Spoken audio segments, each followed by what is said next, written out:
Digital पत्रकारांच्या बाबतीत जी काही धोरणं ठरवायची असतील, जे काही त्यांना लाभ, आधी स्वीकृतीचे लाभ असतील, सगळ्या योजना आपल्या श्रमिक पत्रकारांशी संदर्भात आहेत। सगळ्या योजना आपल्या जे काही स्कीम आहेत त्या सर्व पूर्णवेळ पत्रकारांच्या संदर्भातल्या आहेत, आधी स्वीकृतीच्याही त्या संदर्भातल्याच आहेत। त्याच्यात थोडी दुरुस्ती करण्याची गरज आहे। मला असं वाटतं की अन्य राज्यातले जे काही पॅटर्न जो आहे तो आपण बघावा आणि त्याच्यातनं काही जर बदल करता आले या संदर्भात तर आपण केले पाहिजे।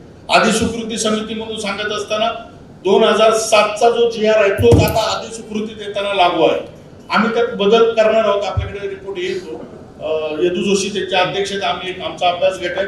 आम्ही त्याच्यामध्ये पोर्टल हे माध्यम आधी स्वीकृती देण्यासाठी स्वीकारण्याची आमची तयारी झालेली आहे की आम्ही त्याच्यामध्ये पोर्टलला आधी स्वीकृतीसाठी स्वीकारावं या संदर्भात आम्ही रिपोर्ट करतो। आणि मला असं वाटतं की राज्य सरकारने त्याला जर मान्यता दिली तर पोर्टल धारक डिजिटल पत्रकारांना सुद्धा आधी स्वीकृती पत्रिकेचे लाभ मिळतील।